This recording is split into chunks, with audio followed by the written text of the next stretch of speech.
ఒకటి, నీ భర్తకు లోబడాలి. 2, నీ భర్తను గౌరవించాలి. నీ భర్తను ప్రేమతో మార్చుకోవాలి తప్ప ఆవేశముతో విడిపోయిన కుటుంబాలు చాలా బాధపడుతున్నాయి. నేను ఎన్నో కుటుంబాలు చూస్తున్నాను. ఆవేశంతో వాడు తాగుతున్నాడనో, లేకపోతే కోపంగా ఉంటున్నాడనో, తిడుతున్నాడనో, ఏదో అంటున్నాడని విడిపోయిన తర్వాత ఆవేశంగా కోపంగా పుట్టింటికి వచ్చేసిన తర్వాత ఒక 4 రోజులు వారం రోజులు భోజనం పెడతారు. ఆ తర్వాత నిన్ను నీ పిల్లలు పెంచడం మా వల్ల నీ తిప్పలేను పడంటే ఇలాంటి భర్తను వదిలినంత విలువ ఉండదు. సమాజంలో చూపులు మారిపోతాయి, మాటలు మారిపోతాయి, డైలాగులు మారిపోతాయి.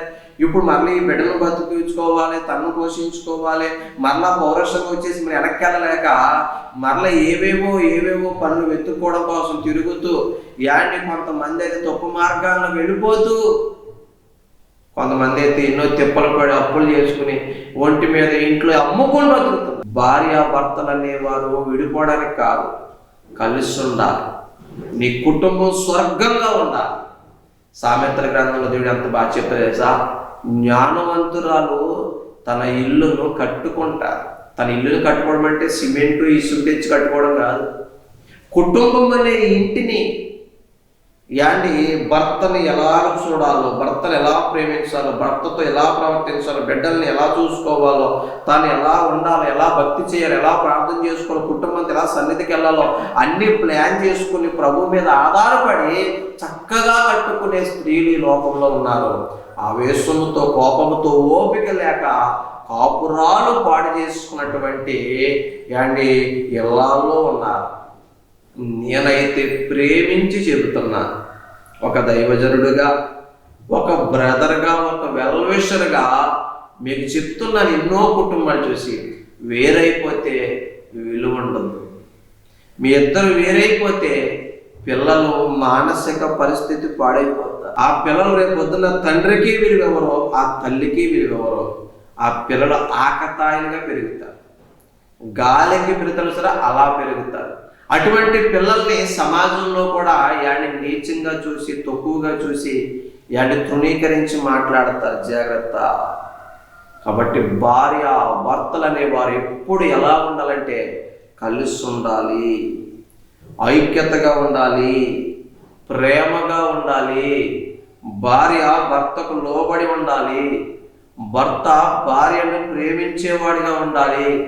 మీరు అనుకుంటున్నారు అన్నీ మా కోసమే చెప్పారు పాస్టర్ గారు, మగవాడి కోసం ఏం చెప్పలేదు. ఎంతైనా నువ్వు మగవాడివే కదా, ఆడ పార్టీ అనుకున్నా. ప్రస్తుతం భార్య పాత్ర చెప్పన్నమ్మా, నెక్స్ట్ పాత్ర ఆళ్ళకి అడుగుతాం, ఫస్ట్ పాత్ర మీరు. మరి కీలకం కదా. మరి ఆడవాళ్ళకే బస్సుల్లో సీట్లు, ప్రభుత్వంలో ప్రత్యేకమైనటువంటి కేటాయింపులు ఉన్నాయి కాబట్టి ఈ వర్తమానంలో కూడా ముందు మిమ్మల్ని పెట్టాం. మీరు లేకపోతే కథ గడుస్తుందండి. స్త్రీ అంటే అంత గొప్ప తెలుసా? ప్రియమైన దేవుని బిడ్డలారా, కుటుంబాన్ని నిర్మించాలన్నా, కూలగొట్టాలన్నా నీ చేతిలోనే ఉందో మహిళ. నువ్వు సామాన్యమైన దాని కాదు. ఓ పెద్ద ఆయన అన్నాడు, ఆడది తలుచుకుంటే కట్టగలదంట, అదే ఆడది తలుచుకుంటే తేడా వస్తే కుటుంబాన్ని కోల్చగలదంట. నిజమే మాట. ఇంకో మాట కూడా చెప్పాడండు, ఆడది తలుచుకుంటే ప్రశాంతంగా మగవాడిని నిద్రపుచ్చేయగలదో, అదే ఆడది తేడా వచ్చి తిరగబడితే ఆ మగవాడికి నిద్ర లేని రాత్రులు మెలుస్తుందంట. నిజమే ఈ మాట. ప్రియమైన దేవుని బిడ్డలారా, ఒక ఆడదే కదా సంశయాన్ని నిద్రపుచ్చేసి గుండెగించేసి కళ్ళు పీకిచ్చేసింది, మొక్కలు చెప్పలతో ఏం చేసింది. ఒక ఆడదాని వల్లే కదా వాషలని ఏలియా పారిపోయి దేవాలయాన్ని చంపేయి అంటున్నాడు. మిమ్మల్ని తక్కువ అంచనే వేయట్లేదు. కాకపోతే నీ కోపం, నీ పౌరుషం, నీ రోషం, నీ భక్తి దేనికోసం ఉపయోగించమనంటే నీ కుటుంబాన్ని నిర్మించుకోవడంలో ఉపయోగించు, కలిసి ఉండడంలో ఉపయోగించమంటున్నాను. ఆవేశంలో అన్ని అనర్థాలు జరుగుతాయి చెల్లి. తొందరపాటు నిర్ణయాలు ఎప్పుడు నష్టాన్ని, కష్టాన్ని, కన్నీళ్ళే మిలుస్తాయి చెల్లి. ఓ భార్యలారా, ప్రేమతో చెబుతున్నాను, ఒక్క నిమిషం ఆలోచించి చూడు. ఆవేశపడి తెంచేసుకుంటే, విడిపోతే చాలా భయంకరమైన పరిస్థితులు చూడాలి. విడిపోవడం గొప్ప కాదు, కలిసి ఉండి కాపురాన్ని కట్టుకోవడం, కఠినాత్ములైన భర్తల్ని మార్చుకోవడం గొప్ప.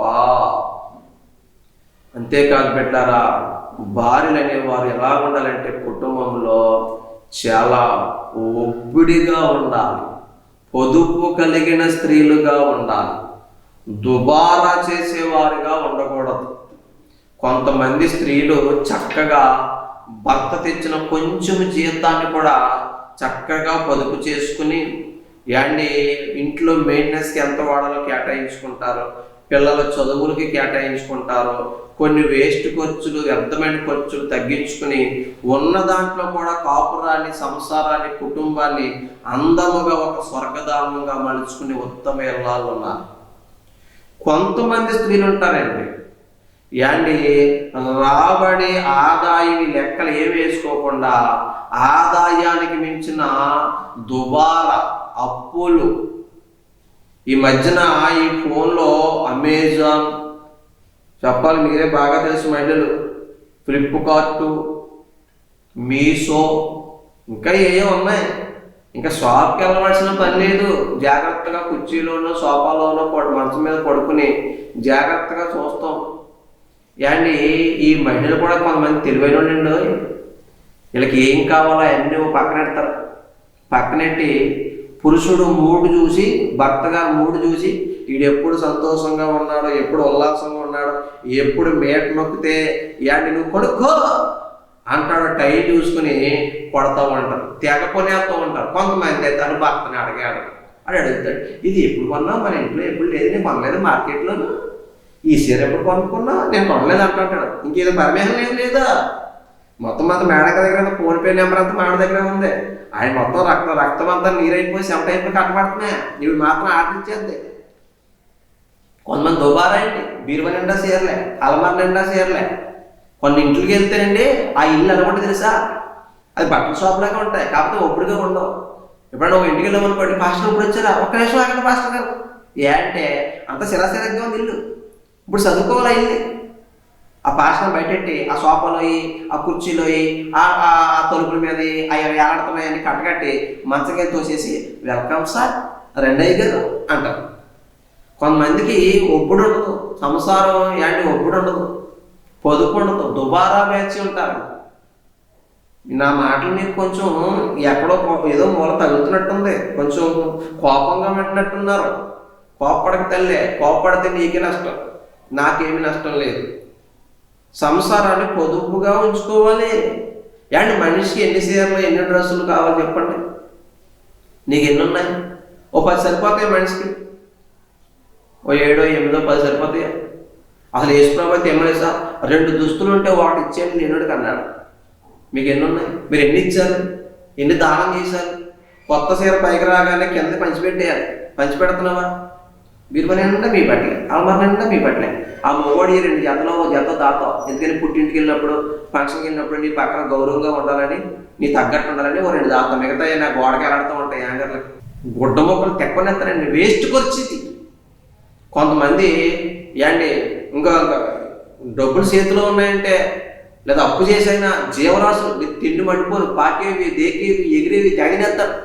ఒకరోజే చేపలు, ఒకరోజే చికెను, ఒకరోజే మటను, ఒకరోజే పీతలు, అది కొడుపా పాతాడమా, అది మిసంలా కసర్లా. కొంతమందికి ఒప్పుడు ఉండదు, పొదుపు ఉండదు. జ్ఞానవంతురాలు అయితే ఇవన్నీ నీలో ఉండాలి. గుణవతి అయిన భార్య అంటే ఇవన్నీ నీలో ఉండాలి, చక్కగా పని చేసుకోవాలి. సామెతల గ్రంథం 37 ఉంటుంది, గుణవతి అయిన భార్య పెందల కాడి లేచి పని చేసుకుంటుంది అంటండి. ఈరోజు ఎంతమంది స్త్రీలు, భార్యలు, ఉత్తమ స్త్రీలు పెందల కాడి లేచి పని చేస్తారు చెప్పండి? ఎప్పుడు లేపుతామా, తెల్లగట్ల 8 గంటలు వేసిపోతున్నావా? కొంతమంది పని శాతం దొంగలండి. ఒక ఇంటికి వెళ్తాడు భర్త, ఇంటికి వెళ్ళి ఆ కిచెన్లోకి వెళ్ళి ఏం మంచి తాగుదామని వెళ్తే అక్కడ సింక్ నిండా గిన్నెలు ఉంటాయి, అక్కడ ఏగలో, అక్కడే దోమలు, అక్కడ ఎన్నోసంలో ఎదవాళ్ళ చెత్త అంతా అక్కడే ఉంటారు.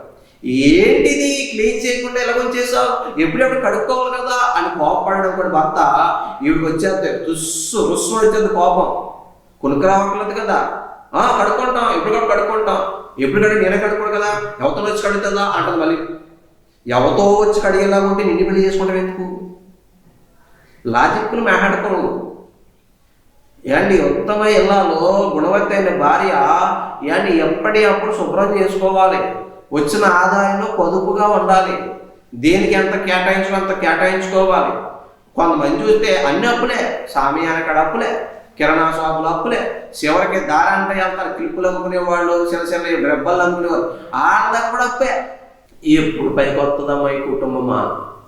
ఆలోచించి భార్యలారా, స్త్రీలారా, నీ కుటుంబాన్ని కట్టాలన్నా పోల్చాలన్నా నీ చేతిలోనే ఉంది. నీ భర్తతో నువ్వు ప్రేమగా నడుచుకో, విధేయత కలిగి ఉండు. అర్థమవుతుందా? ప్రార్థనలో ఉండు, నీ కుటుంబం కోసం ప్రార్థన చేయి. నీ భర్త పనికి వెళ్ళిపోయాక, ఉద్యోగానికి వెళ్ళిపోయాక, నీ ఇంటికాడ ఉండే మహిళవైతే నీ భర్త కోసం, నీ పిల్లల కోసం, నీ సంఘం కోసం ప్రార్థన చేసే స్త్రీగా ఉండాలి. వచ్చే ఆదాయం ఎంత, ఖర్చు ఎంత, ఏం తగ్గించుకోవాలి, ఏంటి వేస్ట్ ఖర్చులని చూసుకుని అవసరమైన కొనుక్కుని అనవసరమైన ఖర్చులకు దూరంగా ఉండాలి. వస్త్రాలు ఉండగా మరొక వస్త్రం కొనవలసిన పని లేదు. కొంతమంది ఉంటారండి బాబు, ఏంటి భక్తి తెచ్చే డబ్బులతో బ్యూటీ పార్లర్కి వెళ్ళే మహిళలు ఉంటారు. నీ సోపు మండిపోను. ఇప్పుడు పెళ్ళి అయిపోయింది, 2 పిల్లలు 3 పిల్లలు ఉన్నారు, ఇప్పుడు ఇంకా నీకు బ్యూటీ పార్లర్ ఎంత తల్లే. కొంతమంది ఆ బ్యూటీ పార్లర్ ఖర్చు పెడతా ఉంటారు, సోపులు ఖర్చు పెడతా ఉంటారు. పొదుపు ఉండాలి. వస్త్రాలు కొనుక్కోవడంలో ఎంతవరకు అంటే అంతవరకే ఉండాలి. ఏంటి తిండి విషయంలో రోజు జీవరాశులు అవసరం లేదు, అప్పుడప్పుడు తినాలి జీవరాశులు. నువ్వు పొదుపుగా ఉండాలి. భార్యలారా, నువ్వు జ్ఞానవంతురాలు అయితే, నువ్వు గుణవతి అయిన భార్యవైతే, ఇదిగో నీ ప్రవర్తనతో నీ భర్తను రాబట్టుకోవచ్చు. నీ ప్రవర్తన చేత నీ భర్తను మందిరానికి తీసుకురావచ్చు, దేవుళ్ళలో నడిపించవచ్చు, అతన్ని రక్షించుకోవచ్చు. నీ ప్రవర్తన ద్వారా ఏంటి అనేక మందికి మాదిరికరంగా ఉండాలి, లోబడే స్త్రీగా ఉండాలి, విధేయత గల స్త్రీగా ఉండాలి, అడుకోగల స్త్రీగా ఉండాలి, వ్యర్థమైన ఖర్చులకి దూరంగా ఉండాలి, పిల్లల్ని చక్కగా ఏలుబడి చేసే ఓ మంచి తల్లిగా, ఒక గృహిణిగా నువ్వు ఉండాలి. దేవుడు చెప్తున్న మాటలు జాగ్రత్తగా అర్థం చేసుకోండి. ఎఫెసీ పత్రిక 5వ అధ్యాయం చదివితే ఎవరి పాత్ర ఏంటో మాకు అర్థమవుతుంది. పేతురు పత్రిక, సామెతల గ్రంథం 31వ అధ్యాయం, ఇలా కొన్ని పుస్తకాలు మీరు చదివితే మీ కుటుంబం ఒక స్వర్గధామం లాగా ఉంటుంది. కాబట్టి భార్యలారా, మీ కుటుంబాన్ని మీరే చక్కగా వాక్యానుసారంగా దేవుని కృప చేత, ప్రార్థన ద్వారా, నీ అణుకువ చేత, నీ మంచి బుద్ధి చేత, నీ ప్రేమ చేత, నీ జ్ఞానము చేత, నీ భక్తి చేత నీ కుటుంబాన్ని కట్టుకో. ఆవేశముతో, కోపముతో నీ కుటుంబాన్ని పాడు చేసుకోకు, నీ కాపురాన్ని పాడు చేసుకోకు, నీ భర్తకు దూరంగా ఉండకు, వ్యర్థమైన ఖర్చులు మానుకో, వ్యర్థమైనటువంటి అనవసరమైనటువంటి షాపింగ్లు మానుకో, అనవసరమైన ప్రయాణాలు మానుకో. కొంతమంది అవసరం లేకపోయినా ప్రయాణాలు, అవసరం లేకపోయినా షాపింగ్లు. ఒక్కోసారి ఎవరో ఏదో కొనుక్కున్నారని, పక్కింటోళ్ళు ఏదో కొనుక్కున్నారని, వాళ్ళ అక్కకో వాళ్ళ చెల్లుకో వాళ్ళ ఇంట్లో ఏదో ఉందని, ఆడకుంద మా ఇంట్లో ఉండాలని, ఏం చేస్తావు నాకు అనవసరం, వాళ్ళ ఇంట్లో ఉండి మన ఇంట్లో లేకపోతే నాకు ఎంత నామోషి, నువ్వు అప్పులు చేస్తావో, తిప్పలు పడతావో, తాకాట పడతావో నాకు అనవసరం, నా ఇంట్లో ఫలానా ఉండాలని చెప్పి స్టేటస్లకు వెళ్ళి ఎవరికో ఉన్నది నాకు ఉండాలని ఓరుకుని గొప్పలకి వెళ్ళి అప్పులు పాలైపోయి తిప్పల పాలైపోయిన వాళ్ళు చాలా మంది ఉన్నారు. కొంతమంది అయితే అప్పులు చేసి చేసి చేసి చేసి అప్పులు పెరిగిపోయి ఆ అప్పులు కట్టలేక, వడ్డీలు కట్టలేక కొంపలు అమ్మేసిన వాళ్ళు, ఇల్లు అమ్మేసుకుని దూరం వెళ్ళిపోయిన వాళ్ళు, కొంతమంది అయితే అప్పులు బాధ భరించలేక ఒత్తిడి గురైపోయి అనారోగ్యం పాలైపోయిన వాళ్ళు, చనిపోయిన వాళ్ళు ఉన్నారు. తర్వాత ఆ బిడ్డలు ఆ అప్పులు తీర్చలేక, ఇంకా వారి జీవితానికి పెళ్లి కాక, సరైన స్థితి లేక, తల్లిదండ్రులు చేసిన అప్పుల వల్ల కొన్ని బిడ్డల జీవితాలు పాడైపోయిన దృశ్యాలు, ఉదాంతాలు మేము చూస్తున్నాం. కాబట్టి ప్రియమైన దేవుని బిడ్డలారా, వ్యర్థమైన ఖర్చులు మానుకోవాలి, వ్యర్థమైన షాపింగ్లు మానుకోవాలి. ఎవరినో పోల్చుకుని నీ స్థాయికి మించి, నీ ఆదాయానికి మించి, నీ కుటుంబ స్థితిని మించి నువ్వు తెచ్చుకోవడం అది నీకు మంచి పని కాదు. సరే, ఇప్పుడు రెండో పాత్రకి వెళ్దాం. ప్రియమైన దేవుని బిడ్డలారా, ఇప్పుడు దాకా భార్య ఎలా ఉండాలో, ఒక స్త్రీ ఎలా ఉండాలో చెప్పుకున్నాం. భర్త గురించి కూడా చెప్పాడు బైబిల్. భర్త గురించి ఏం చెప్పాడో ఒకసారి మనం చూద్దామా? 25వ వచనం, ఎఫెసీయులకు రాసిన పత్రిక 5:25. పురుషులారా మీరును మీ భార్యలను ప్రేమించుడి. భార్య భర్తకు లోబడి ఉండాలని, భర్త అయితే భార్యని ప్రేమించాలని చెప్తున్నారు. కొంతమంది భార్యాభర్తలు పెళ్లిలో ఉన్న ప్రేమ రాను రాను ఉండదు. పెళ్లిలో భలే ఉంటారండి. ఆ స్టేజీ మీద ఉంటారో, లైటింగ్లో, వీడియోగ్రాఫర్, అబ్బో ధూమ్ ధామ్గా ఉంటుంది. ఎవడో వస్తాడో, ఒకటి తెస్తాడు థమ్సప్, అందులో 2 స్టార్లు వేస్తాడు, 2 తేడా ఒక్కొక్కడు. నిద్ర ఒకటి తాగాలంటాడు. అయ్యి బాబు ఆ రోజు సిగ్గుపడిపోతా, ముసుముసులో ఒకటి రా చూసుకుంటా, తాగితే మళ్ళీ గమ్మున అయిపోతుంది. తాగి ఊసి అయ్యి బాబు ఆ ప్రేమ మామూలుగా ఉంటుందండి. కొబ్బరి బండ్లో ఒకటి వేస్తారు, అప్పుడు కూడా ఇలా దొంగసూపులు చూసుకుంటూ ముసుముసులో నవ్వుకుంటూ అయ్యి బాబు ఈడేమో రాణిగారి లాగా, రాజుగారి లాగా, ప్రపంచం అలాగే ఉండాలి. కానీ ఈ ప్రేమ అంటే కొన్ని సంవత్సరాలు పెళ్ళి అయిపోయాక జాయిగా మారిపోతూ ఉంటారు. అన్నీ మారిపోతాయి. చూపు ప్రేమగా ఉండదు. ఫస్ట్లో ఎంతో ప్రేమగా మాట్లాడుకుంటారో, చూపులు వార చూపులు, కొంటి చూపులు. ఫస్ట్లో కొత్తలో ఏమంటాడంటే బంగారమా అంటాడో, మామూలుగా పెడతాడు. ఏయో పేరెంట్, ముద్దు పేరెంట్ ప్యాకెట్ పెడతాడు. ఎక్కడ దాకా ఎందుకంటే ఆ పెళ్ళి అవ్వకముందే ప్రేమలు మామూలుగా ఉండవు. అక్కడ ఎంగేజ్మెంట్ జరుగుతూ ఉంటుంది అనుకోండి, మనోడి పనులు మనోడు ఉంటాడు. ఏంటంటే గివ్ మీ ఫోన్ నెంబర్ అంటాడు. ఆమె అంటది ఐ హ్యావ్ నో ఫోన్ అంటది. ఫోన్ లేదు, ఏం కంగారు పడకు, డోంట్ వరీ. నేను అవసరమైతే పేడకలు ఎత్తి, పెయింటింగ్కి వెళ్ళి, తాపీ పనికి వెళ్ళి ఏదో చేసేసి నీకో ఫోను నాకో ఫోను, నీకో సిమ్ము నాకో సిమ్ము అన్లిమిటెడ్ అంటాడు. మనోడు మాడవడం ప్రేమ ఉప్పొంగిపోతూ ఉంటుంది. మా దిల్కా దడకని అంటాడు, మా ఉత్సాహంగా అటువంటి మనసుతో. ఏంటి చంద్రమంది పురుషులు అబ్బో చాలా కొంటారండి బాబు పెళ్ళికి ముందు. పెళ్ళి అయ్యి కొంట మాడతారు. కానీ మనోడు ఇంకా ఆయన ఫోన్ నెంబర్ ఇచ్చేస్తాడు, ఫోన్ ఇచ్చేస్తాడు. ఇంకా ఆవిడ ఫోన్లు పెట్టుకుని అందరూ అర్ధరాత్రికంటే ఎదురవుతున్నాయి. మాత్రం అండ్ వీళ్ళు దుప్పట్లో లైట్ వెలుగుతూ ఉంటుంది. వీళ్ళు వెలుగుతూతలాగా మాట్లాడుకుంటారు. మనోడు అంటాడు చెప్పు చెప్పు చెప్పు అంటాడు. ఏం చెప్తారు రోజులు? ఏం చెప్పలేదు ఎవక, ఇదిగో మా ఊర్లో చీకటి అయింది, రాత్రిగా ఉంటుంది, చీకటి అయింది, మీ ఊళ్ళో చీకటి ఉందా? ఊరు దొరమారు కూడా రాత్రులు చీకటిగా ఉంటుందా? మా ఊళ్ళో చంద్రుడు వచ్చాడు, మీ ఊరు వచ్చాడా? అంటే రాత్రులు చంద్రుడు రాకుండా చూడొస్తున్నాడు. వీళ్ళకి ఏం మాట్లాడుకోవాలి తెల్దా? తిన్నావా? ఏం కూర అంటాడా? కాకరకాయ చేదుగా ఉంటుంది అంట. ఊరు దుర్మార్గుడు, కాకరకాయ చేదుగా లేకపోతే ఇది ఉంటుందా? వీళ్ళకి ఏం మాట్లాడుతుంది అంట? కాకరకాయ చేదుగా ఉందా? ఇది కూర, ఏం కూర? పులుసా, ఎగిరా, అడ్డమేమైనా వేయరా, మొక్క నరికి నేను వేసేయాలి. ఇటువంటివి చాలా మాట్లాడుకుంటారు. టైం తెల్లలా, కాలం తలా గడిచిపోతుంటుంది. నువ్వు మాట్లాడితే భలే ఉంది, నీ స్వరం గాన కోకిల, గాన గెద్ద, గాన పిసుక, ఇటువంటి డైలాగులు చెప్తూ ఉంటారు. అవి అంటూ ఉంటారు. అయ్యి బాబు ఆ రోజు సీఎల్లో భలే ఉన్నాను, నడిస్తే ఎలా ఉన్నావు, కాజుల్లా ఉన్నావు, సమంతలా ఉన్నట్టు. ఆ పిల్ల అంటుంది అయ్యి బాబు నువ్వు మామూలుగా లేవు, టీ షర్ట్ అలా ఉన్నావు, వైట్ షర్ట్ అలా ఉన్నా, నీ పేట అలా ఉంది, నడిస్తుంటే ప్రభాస్ వస్తున్నట్టు ఉంది, ఇలా చూస్తుంటే మహేష్ బాబు ఇలా చాలా బాగుంటుంది వ్యవహారం. పెళ్ళి అయిపోతుంది, 2 పిల్లలు పుట్టేస్తారు. ఏడాది తర్వాత కష్టాలు ప్రారంభమైపోతాయి. ఇంటికి వచ్చినప్పటికి ఏమండి ఇదిగో బొడ్డోడికి రోజు అండి, పిల్లలకి జ్వరం అండి, గ్యాస్ అయిపోయిందండి, రేపు ఒకటే చెప్పు కూడా. ఒకప్పుడు మాట్లాడుతుంటే బోరు పడుతున్నా, చెప్పు చెప్పు అన్నవాడే ఇప్పుడు ఏమన్నా సార్ చెప్పు కూడా ఎత్తాను. అయిపోయింది జాయిగా ప్రేమ, ఏమైపోయింది అయిపోయింది అని ఎవరు పాడరాని కదా. భార్యాభర్తల ప్రేమ వికసించిన ప్రేమ పుష్పము వాడిపోయి రాలిపోను. అండి కొన్ని రోజులు ఏమైపోద్దంట మీరు చెప్పండి. వాక్యం ఏంటన్నా, మీరు చాలామంది మీరు పాతలోకి వెళ్ళిపోతున్నారు కదా. ఫస్ట్లో మీ ఆయన గారు ఎలా ప్రేమించాడు, ఇప్పుడు ప్రేమిస్తున్నాడా?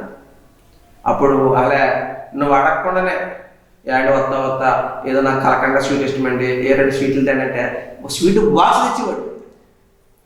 ఏదండి అలా కదండి ఇలా కదండి, నాకు పలానా డ్రెస్కి ఇష్టమని అంటే ఒక డ్రెస్ అయితే 2 డ్రెస్సులు ఇచ్చేవాడు కదా. అది ధూమ్ధామ్గా ఉండేవాడు. మరి ఇప్పుడు ప్రేమిస్తున్నాడా అంటే కొంతమందికి రాను నా ప్రేమ ఏమైపోయి చెప్పండి తగ్గిపోతుంది. భర్తలారా మీ భార్యను ప్రేమించండి అంటున్నాడు. కొంతమంది భర్తలు అయితేనండి ఏంటి భార్య మనసు ఎరగదు. ఇదిగో నా తల్లిని లేక తన తల్లిని, తన తండ్రిని, తన పుట్టిల్ని విడిచి మా ఇంటికి వచ్చింది. తన ప్రపంచం ఒకప్పుడు వేరు, ఒకప్పుడు తన జీవితం వేరు. ఇప్పుడు నేనే భర్తనే, నేనే తండ్రిని, నేనే తండ్రిని, నేనే స్నేహితుడిని అన్నట్టుగా చూడకుండా కొంతమంది ఉంటారండి భార్యని బానిసలుగా చూస్తూ ఉంటారు, వంటింటి కుందేలుగా చూస్తూ ఉంటారు. అంటే చేసి పెట్టడానికి, శరీర సుఖానికి చూస్తారు తప్ప ఆమె మనస్సుకి ప్రవర్తించరు. కొంతమంది యాంచో కొసోపొస రసోపొస కైకలాడటమే, ఎందుకు అలాగన్నా ఆధారం లేదా, ఇచ్చేయలేదా, అది వాళ్ళేదా, అలా లేవా, ఎలా లేవా అంట తప్ప ఇదిగో రోజు కడిగేసేది, రోజు తుడిసేసేది, రోజు వండేది. ఈరోజు ఎందుకు నీరసంగా ఉందో, ఎందుకు పడుకుందని అమ్మ నీరసంగా ఉందా, రోజు చక్కగా చేసిందాను. ఈరోజు చేయదంటే నువ్వు మామూలుగా అయితే అన్నీ చేసేస్తావు, నీరసంగా ఉందా, లేదా కర్రీపాటు తేనా, వట్టలు తేనా, లేదా ఈరోజు నేనే సాయం చేయనా, ఎందుకు ఇలా ఉన్నావు, ఏంటి బాధ అని అడిగే మనసు కొంతమంది భర్తలకి ఉండదా. నువ్వెంతే, నువ్వు బతికెంతే, అంతమంది జబ్బు అంటావు, రోగము అంటావు, ఆ మంచం మీద ఏలాడతావు, మరి దరిద్రం పడినట్టు పెట్టావు. నేను చేసుకున్నాక అలా కలిసి వచ్చింది ఏం కలిసి రావాలి బాబు నీకు, ఆవిడ తెత్తదని ఎదురు చూస్తా పుట్టావా నువ్వు. కొంతమంది భర్తలు ఉంటారండి, చాలా దుర్మార్గమైన భర్తలండి.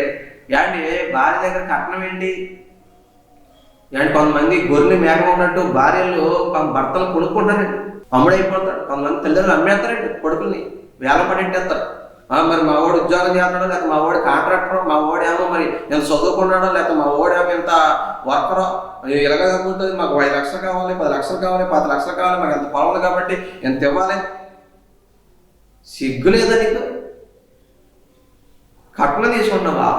ఆడపిల్ల కట్నంతో బతుకుతావా? కొంతమంది అయితే పెళ్ళైపోయి సంసారం చేసిన పిల్లలు పుట్టిన అన్నీ అయిపోయినా ఇవాళ ఇంకా 10 సంవత్సరాలు పండగకి వెళ్ళిపోతుంటారు. ఇంకా కొత్తలే వీడి పిల్లలు పుట్టేసి ఇవాళ పెద్దోడు అయిపోతున్నారు. ఆ పిల్లలు కూడా పెళ్లికి వచ్చేసి నాకు వీడు పుట్టింటికి వెళ్ళి నాకు పండగ బట్టలెట్టాలి, పండగకి మర్యాద అంటాడు. ఇగో నీకు నిచ్చిపోయి కొడుకు మరి నువ్వు. కొంతమంది ఎంత జలగల్లాగా తయారయ్యాయి. కట్నం తీసుకోవడం, కులం, ఇవన్నీ దేవుడికి నచ్చనవేండి. కొంతమందికి కులపిచ్చి యాండి పెళ్లి సంబంధం చూడండి. కొంతమంది అడుగుతూ ఉంటారు, యాండి పాస్టర్ గారు మీరు చాలా ఊర్లు వెళ్తారు కదండి, చాలా చోట్లకి వెళ్తారు కదండి, లేదా మా అమ్మాయికి లేదా మా అబ్బాయికి ఏదైనా సంబంధం ఉంటే చూడండి కొంచెము, కాకపోతే ఒకటేనండి ఇదిగో ఎంత కట్నం ఇచ్చేలా పిల్లలు చూడండి, పైగా మళ్ళీ మా వర్ణం అయ్యి ఉండాలండి, లేదా మా కులం అయ్యి ఉండాలండి. యాండి కొంతమందికి ఏంటి కులపిచ్చి క్రైస్తవుల్లో కూడా ఉందండి. ఒక చోటకి వాక్యం చెప్తాకెళ్ళండి నేను, వాక్యం చెప్తాకెళ్ళిన తర్వాత పాపం అంతా అయిపోయిన తర్వాత ఇంటికి తీసుకెళ్ళి అంతా బాగుంది, మంచి రూమ్ ఇచ్చారు, ఏసీ ఉంది, మంచి బెడ్ ఇచ్చారు, అన్నీ బాగానే ఉన్నాయి. కానీ ఆవిడ ఆ తల్లి వచ్చాక జాయిగా మాట్లాడి మీరు ఏంటండి, మీరు ఏ వర్ణం అండి, ఎవరండి, మీరు కులం అంటారు. ఇలాంటి ఆవిడకి ఎందుకు మేము ఇదేంటి మీరు అదేనండి అంటాను. నేను అన్నాను మేము రాజులని యాసం అలా కదండి పాస్టర్ గారిని చెప్పండి అంటాను. అమ్మ కులం పిచ్చి ఉన్నవాడు క్రైస్తవులు కాదు నరకానికి వెళ్ళిపోతానంటే అవి మీరు మరి చెప్పించేయాలని చెప్పి నా పక్కన వెళ్ళిపోయింది జాయిగా. ఆ పక్కన బయట డ్రైవర్ పడుకుంటే ఆడి దగ్గరికి వెళ్ళి ఆ పడుకున్న వాళ్ళు లేపేసి మీరు ఎవరో, మీ పాస్టర్ గారు ఎవరో, కులపిచ్చి దైవజనులు బాగానే చేర్చుకుంది. ఏంటి తింటకే అది కావాలా, ఇది కావాలా, స్నాక్స్ కావాలా, డ్రింక్ కావాలా, టీ కావాలా, కాఫీ కావాలా, అన్నీ బాగానే ఉన్నాయి. కానీ ఆవిడకి ఏ కులమో తెలుసుకోవాలి. ఇప్పుడు భార్య తెచ్చుకోవాలి కానీ గుణవతి అయిందని తెచ్చుకోవాలి తప్ప అదే కులం ఉండాలి, అదే రంగు ఉండాలి, కట్నం రావాలి, ఏం చేస్తావు బాబు. అందుకే రేపు పొద్దున కట్నం వచ్చింది, రేపు పొద్దున మీ అమ్మ కూడెట్టదో నీ మాట ఎందుకు మరి. నువ్వు కొనుక్కున్నాను నిన్ను ఆ భార్య కొనుక్కో 5 లక్షలకో 10 లక్షలకో ఇంక నీకెందుకు నువ్వు పడద్దే అదొంటి చేయండి నేను అన్నట్టుదే గట్టిగా మాట ఎందుకుంటుంది. కొనుక్కున్నాను నేను బర్రె నువ్వు పశువు కోపమాత్మక ప్రదర్శన ఎక్కడ కనపడి చంపేస్తారా నన్ను. ఎవరో ఆడపిల్ల తెచ్చే కట్నంతో మనం బతకడం కాదు.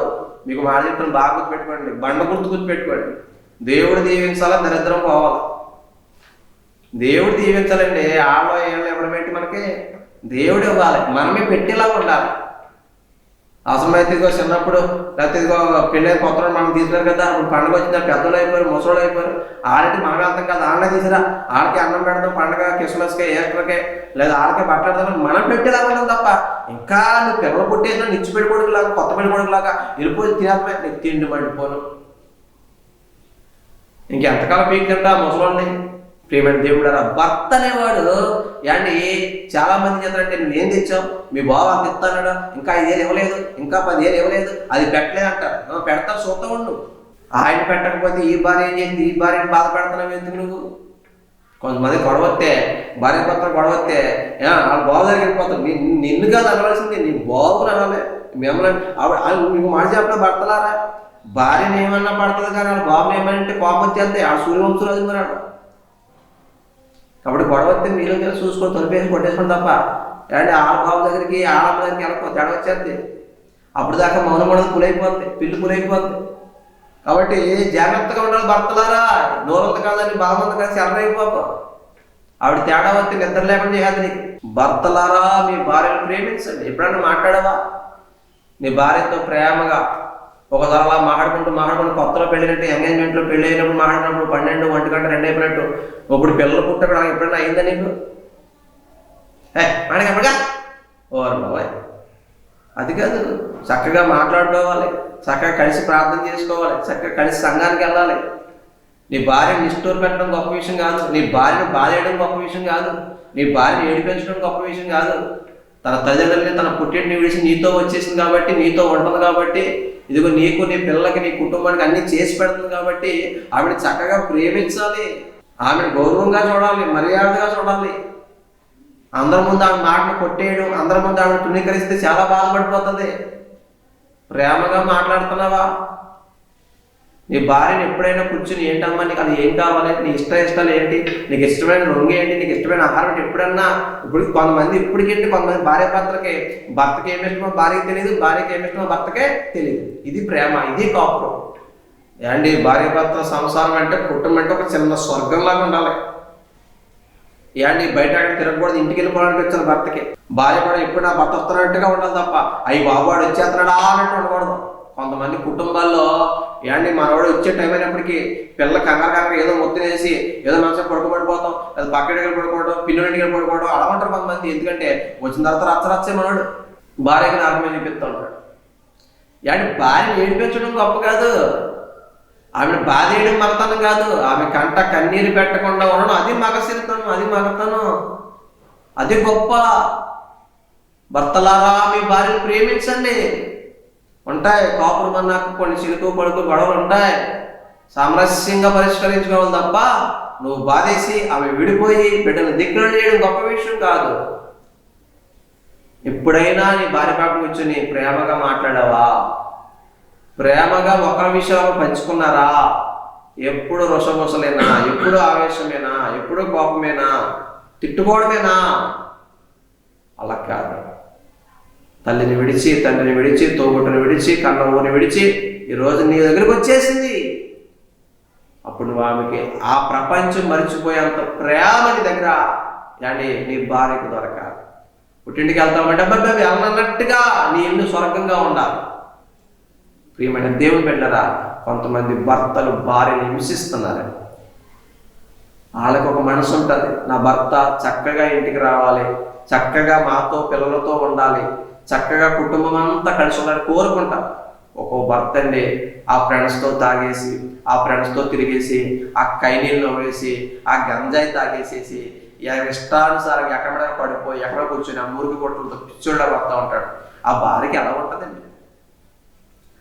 ఆ పిల్లలకి ఎలా ఉంటుంది చెప్పండి? కొంతమంది భర్తలు అయితే స్నేహితులు ఇంటి తీసుకొచ్చి తాగి ఇంట్లోనే తాగిచ్చి ఇదిగో ఒక ఆమ్లెట్ అది ఈ ఫ్రై చేయి అంట. తప్పు. నీ భార్య ఎవరెవరికో నీ ఫ్రెండ్స్కో చేసి పెడతాక లేదు అక్కడ. ఎప్పుడైనా బంధువులు వస్తే ఏదైనా ఫంక్షన్ అప్పుడు వస్తే అప్పుడు మర్యాద ఇవ్వడం వేరు, కానీ నువ్వు ఇంట్లోనే తాగించి వాళ్ళకు కూడా సాకిరీ చేయడం తప్పు. భర్తలారా, అలాగే నీ భార్యని చూడొద్దు, ప్రేమించమంటున్నాడు. నీ ప్రేమతో నీ భార్యను నీ వైపుకు త్రిప్పుకోవాలి. మనసు ఇరిగిపోతే నీ భార్య దూరం అయిపోతే, రేపొద్దున నీ కాపురం పాడైపోతే చాలా ప్రమాదం. కొంతమంది భార్యలు ఏడ్చి ఓపిక పట్టి ఇంకా ఈడు మారడు, ఇంక ఈడుతో నేను ఏగలేను, ఉన్నాయన్నీ తాకట్టు పెట్టేస్తున్నాడు, ఇంట్లో అన్ని అమ్మేసి తాగుతున్నాడు, సరిగా పనిలోకి వెళ్ళడం, సరిగా పిల్లలకు బట్టలు కొనడం, సరిగా పిల్లలకు చదివించడం, ఇంట్లో ఏముండని పట్టించుకోవడం అని చెప్పి చూసి విసిగిపోయి భర్తను విడిచి వెళ్ళిపోతారంటే భార్యలో నీ లోపం చాలా ఉంది. ఆ భార్య వెళ్ళిపోయిన తర్వాత పిచ్చోళ్ళగా దిమ్మకాడ, బొమ్మకాడ, సిరుగుొట్లంట, సినిమాలంట, బార్ షాపుల్లో, బెల్ట్ షాపులో తిరిగి తాగి పందిలాగా కుక్కలాగా రోడ్ల మీద పడిపోవడం. యారంటే నా భార్య వదిలేసింది, నేను ఏం చేయను, నాకు మనశ్శాంతి లేదు, అందుకే తాగేస్తాను. అవి వెళ్ళిపోయేలా చేశాను. ఆడబెట్టని హింసించి కొట్టి టార్చర్ పెట్టి బాధ పెట్టి నీతో ఉండకుండా తరిమేసేసి ఇప్పుడు తాగుబోతు అయిపోయి, తిరిగిపోతూ అయిపోయి, పనికి మానం అయిపోయి తప్ప నువ్వేం బాగుపడ్డా చెప్పు. ఆడపిల్లని ఏడిపించడం ఏం బాగుపడరు, భార్యను ఏడిపించడం ఏం బాగుపడరు. ఓ తల్లి కన్నా ఆడబిడ్డని బాధ పెట్టి నువ్వేం బాగుపడవు. కాబట్టి నీ భార్యని చాలా ప్రేమగా చూసుకోవాలి. అసలు నిన్ను విడిచి వెళ్ళడానికి ఆ మనసు ఒప్పుకోకుండా హత్తుకునేంతగా చూసుకోవాలి. ఈరోజు ఎంతోమంది జీవితాలు చూస్తున్నాం. అండి ఏగలేక పడలేక వీడు దురలవాట్లకి భరించలేక అండి ఒంటరిగా మనం బతుకుతున్న మహిళలు ఎంతోమంది ఉన్నారు. భర్త చనిపోయేట్టు లేదు, ఉన్నాడు, అది పనికి మారుడయ్యాడు, తాగుబోతుడయ్యాడు, తిరుగుబోతుడయ్యాడు. ఒక ఉంటాడండి, భార్య ఉండగానే వేరొక భార్యను మేడి చేస్తాడు. ఈ పక్కడికి ఒక బండపేళ్ళ మళ్ళీ అసలు ఉన్న భార్యకి ఉన్న బిడ్డలకి కొడుకు నిండా కూడెడతలేదు, బట్టలు ఎత్తలేదు, చదివెత్తలేదు. మళ్ళీ ఇంకో స్టెప్ని మొత్తం ఆదాయం అంతా పట్టుకెళ్ళి అక్కడ పోసేస్తాడు. అక్కడ ఏమో ప్రేమ కుమరిస్తాడు. ఈ ఇంటికి వచ్చి రొస పడిపోతుంటాడు. భార్య మీద ఏమో కసుపూసులు ఆడిపోతుంటాడు. నొరమూసే అంటాడు. అవి ఏం చెప్తున్నా తెలుసులేదు, చెప్పక్కర్లేదు అంటాడు. అక్కడ మాత్రం ఆ మేడం స్టెప్పిన్ టైర్ మాత్రం అలాగా ఇలాగా అని లాడించి మాట్లాడితే, నీకు ఎందుకు నేను ఉన్నాను, నీ పిల్లలకు నేను ఉన్నాను, నీ బతుకు నేను ఉన్నాను, నీకు ఏం కావాలి చెప్పు అని అంటాడు. కట్టుకున్న భార్యను చూడరా బాబు, ఇలా మాట్లాడుతానని క్షమించున్నాను. భర్తలారా, నీ భార్యను నిష్ఠూర పెట్టొద్దని బైబిల్ చెప్తుంది. భర్తలారా, నీ భార్యను ప్రేమించమని బైబిల్ చెప్తుంది. కాబట్టి నీ భార్యను ప్రేమించు. నీ భార్య దూరం అయిపోతే ఆ నీ ఇంటి కుటుంబం ఏమైపోతుందా? చీకటి అయిపోద్ది. ఇంటికి ఇళ్ళాలు దీపం అన్నారు. ఆ దీపాన్ని చక్కగా వాడుకుంటే ఇంటికి వెలిగిస్తారు. ఆ దీపాలతో ఆటలాడితే అజాగ్రత్తగా ఉంటే ఆ ఇంటిని తగలబెట్టేస్తా. జాగ్రత్త. నీ ప్రవర్తన ఎలాగుంది? నీ తాగుడు వల్ల నీ కుటుంబాన్ని పాడు చేసుకుంటున్నావా? నీ పేకాట్లు, నీ కోడి పందాలు, నీ జోదం, నీ వ్యభిచారం, నీ దురలవాట్ల వల్ల ఈరోజు నీ కుటుంబాన్ని పాడు చేసుకుంటున్నావు. చాలామంది భర్తలు ఈరోజు ఆ విధంగా బ్రతుకుతున్నారు. అందుకే కొన్ని కుటుంబాల్లో నెమ్మది లేదు, శాంతి లేదు, సమాధానం లేదు. ఎన్నో కుటుంబాలు విచ్ఛిన్నమైపోయాయి, కాపురాలు పాడైపోయాయి. ప్రియమైన దేవుని బిడ్డలారా, మీ కాపురం అందంగా ఉండాలంటే భర్త నిర్వర్తించవలసిన పాత్ర భర్త నిర్వర్తించాలి, భార్య నిర్వర్తించవలసిన పాత్ర భార్య నిర్వర్తించాలి. ఇద్దరూ కలిసి చక్కగా దేవుని మందిరానికి వెళ్ళాలి, చక్కగా కలిసి వాక్యాన్ని ధ్యానించుకోవాలి, చక్కగా కుటుంబం అంతా కలిసి ఫ్యామిలీ ప్రేయర్ చేసుకోవాలి, ఒకరి భావాలు ఒకరు పంచుకోవాలి, మంచి చెడేదో విశ్లేషించుకోవాలి, వ్యర్థమైన వాటిని దూరం చేసుకోవాలి, పిల్లల విషయంలో బాధ్యత కలిగి ఉండాలి. పిల్లల చదువుల విషయంలో ఏం కావాలి, వారి వస్త్రాల విషయంలో ఏంటి, కుటుంబానికి ఏం కావాలి, అన్నీ ఒక ప్లాన్గా కలిసి ముందుకెళ్ళాలి తప్ప భార్య మాట భర్తకి ఎడతలేదు, భర్త మాట భార్యకి ఎడతలేదు, వీళ్ళిద్దరి మాట పిల్లలకి ఎడతలేదు. ఆ కాపురం నరకంలా కాకుండా ఎలాగుంటారు? ఈరోజు ఆలోచించేయండి. దేవుడు చెప్పినట్లు చేస్తే మీ కాపురం అందంగా ఉంటారు. ఇట్లా భార్యలైతే భర్తకు లోబడి ఉండాలి. మీ ప్రేమతో నీ భర్తను మార్చుకోవాలి, కలిసి ప్రార్థించాలి, కలిసి సన్నిధికి వెళ్ళాలి. భర్తలారా, మీ భార్యను ప్రేమించాలి, మీ భార్యను నిష్ఠూర పెట్టరు. వాళ్ళ కట్నాలు తేవాలని, కానుకలు తేవాలని, బండి కొనాలని ఇటువంటి దుర్మార్గమైన ఆలోచనలు మాని వివాహం అనేది, కుటుంబం అనేది చాలా గొప్పగా ఇచ్చాడు బైబిల్లో దేవుడు. ఈ గొప్పగా ఇచ్చిన కుటుంబాన్ని, వివాహ వ్యవస్థని ఈరోజు కుక్కల చెప్పిన విస్తరలాగా చేసేసుకుని, నరకప్రాయంగా చేసేసుకుని ఏడుస్తున్నటువంటి బిడ్డలు ఎంతో మంది ఉన్నారు. మాకు ఎన్నో ఫోన్ కాల్స్ వస్తూ ఉంటాయి. పెళ్ళయింది కానీ మా జీవితంలో శాంతి లేదు, పెళ్ళైతే అయింది కానీ మా జీవితంలో నెమ్మది లేదు. ఈరోజు మా జీవితం ఎలాగుందంటే ఒకే ఇంట్లో ఉన్నాం కానీ మా మధ్యలో ప్రేమలు లేవు. ప్రపంచం ముందు నటిస్తూ బ్రతుకుతున్న వారు కూడా ఈ లోకంలో ఉన్నారు. బాహాటంగా విడిపోలేక, బాహాటంగా దూరం అవ్వలేక, స్టేటస్ సింబల్ పోద్దని, గౌరవం పోద్దని ఒక ఇంట్లోనే ఉంటారు. కానీ భార్య భర్తకు లోబడదు, పట్టించుకోడు. భర్త భార్యని ప్రేమించడు, పట్టించుకోడు. ఎవరి ఇష్టానుసారంగా వాళ్ళు ఉంటారు. కొన్ని కుటుంబాలు అలా కూడా ఉన్నాయి. ప్రియమైన దేవుని బిడ్డలారా, మీ కుటుంబం స్వర్గధామంగా ఉండాలంటే, దేవుడు మెచ్చే కుటుంబంగా ఉండాలంటే, దేవుడు నచ్చే కుటుంబంగా ఉండాలంటే ముందు మీ కుటుంబంలోకి దేవుడిని ఆహ్వానించండి. మీ కుటుంబంలో నుంచి దెయ్యాన్ని తరివేయండి. మీ దాంపత్య జీవితంలో నుంచి ఆ మధ్యలో ఏమున్నాయో అన్నీ తీసి పారవేయండి. ఆ రహస్య జీవితాన్ని తీసివేయండి, అక్రమ బంధాలు తీసివేయండి, అబద్ధాలు తీసివేయండి, అనుమానాలు తీసివేయండి. వ్యర్థమైన కోప తాపాలు పక్కన పెట్టి అనవసరంగా నీ జీవితంలో అమూల్యమైన దినాలు పాడు చేసుకున్నావు. వెళ్ళిపోయి ఒక్కరోజు కూడా తిరిగి రాదు. భర్త, భార్య, పిల్లలు, ఒక అందమైన ఫ్యామిలీ, ఒక అందమైన కాపురం నీ చేతుల్లోనే ఉంది. ఏ కుటుంబంలో దేవుడు ఉంటాడో, ఏ కుటుంబంలో పరిశుద్ధాత్మ కార్యాలు ఉంటాయో, ఏ కుటుంబంలో దేవుడి పట్ల భయభక్తులు కలిగి ఉంటారో, ఏ ఇంట్లో బిడ్డలు దైవికంగా ఎదుగుతారో ఆ కుటుంబము అంటే ఆశీర్వదించబడిన కుటుంబంగా ఉంటారు. కొన్ని కుటుంబాల్లో భర్త ప్రార్థనకి వెళ్తే భార్య వెళ్ళదు, ఒకవేళ భార్య వెళ్తే భర్త వెళ్ళదు, ఒకవేళ భార్య భర్త వెళ్తే పిల్లలు వెళ్ళదు. కొన్ని కుటుంబాలు పిల్లలు వెళ్తే తల్లిదండ్రులు రాదు. ఇదేంటండి? నేను నా ఇంటి వారు అండ్ యెహోవాను సేవించమన్నట్టుగా నీవు, నీ భార్య, నీ పిల్లలు కలిసి దేవుడి మందిరం పచ్చని ఒలీవ మొక్కలాగా సారవ కలిగి ఫలించాలి బిడ్డ. అనేక మందికి నీ కుటుంబం ఒక మాదిరిగా ఉండాలి. అనేక మందికి నీ ప్రవర్తన ఒక మాదిరికరంగా ఉండాలి తప్ప అండి అనవసరమైనటువంటి వ్యర్థమైనటువంటి గొడవలతో, కలహాలతో, వ్యర్థమైనటువంటి విషయాలతో నీ జీవితాన్ని, నీ కాపురాన్ని పాడు చేసుకో. దేవుడు చెప్పినట్లు భార్యలు భర్తలకు లోబడి, భర్త భార్యను ప్రేమించి, పిల్లల తల్లిదండ్రులకు విధేయులై బ్రతికితే ఆ కుటుంబము ఒక అన్యోన్య కుటుంబంగా ఉంటుంది. ఒక క్రైస్తవ కుటుంబం అనేక మందికి మాదిరికరంగా ఉంటుంది. అటువంటి కుటుంబంగా నీ కుటుంబం ఉండాలని ఆశిస్తూ అట్టి కృప దేవాది దేవుడు మీకు దయచేయును గాక. ప్రార్థన చేద్దాం. పరిశుద్ధుడా, ప్రేమ కలిగిన తండ్రి, వందనాలు. ఇంతవరకు భార్యాభర్తలు ఎలా ఉండాలి, కుటుంబం ఎలా కట్టుకోవాలి, ఎన్నో విషయాలు నేర్పించారు. ఎత్తబడిన వాక్యం హృదయ క్షేత్రంలో నీరు కట్టి ఫలింపచేసి వారి బ్రతుకుల్ని కట్టుకునే జీవితము, జ్ఞానము అనుగ్రహించాలి ప్రభువా. పరిశుద్ధాత్ముడు ఆ కుటుంబాల్లో మీరు కార్యం చేయండి. ఈ వాక్యం ద్వారా చెడిపోయిన, పాడైపోయిన కుటుంబాలు తిరిగి కట్టండి ప్రభువా. విడిపోయిన కుటుంబాన్ని మళ్ళా సమాధానపరిచి కట్టండి నాయన. పాడైపోయిన జీవితాలు బాగు చేయండి, పాడైపోయిన కాపురాలు బాగు చేయండి అయ్యా. కాపురాలు భార్యాభర్తల మధ్య ప్రేమ, సమాధానం, ఐక్యత, అన్యోన్యత దయచేయమని అయ్యా. క్రైస్తవ కుటుంబంగా అయ్యా అనేక మందికి దీవెనకరంగా, మాదిరికరంగా ఉన్న కుటుంబాలుగా ఈ కుటుంబాలను మార్చమని, దీవించమని, బలపరచమని యేసు నామమున ప్రార్థిస్తున్నాను పరమ తండ్రి. ఆమేన్. God bless you all. Praise the Lord.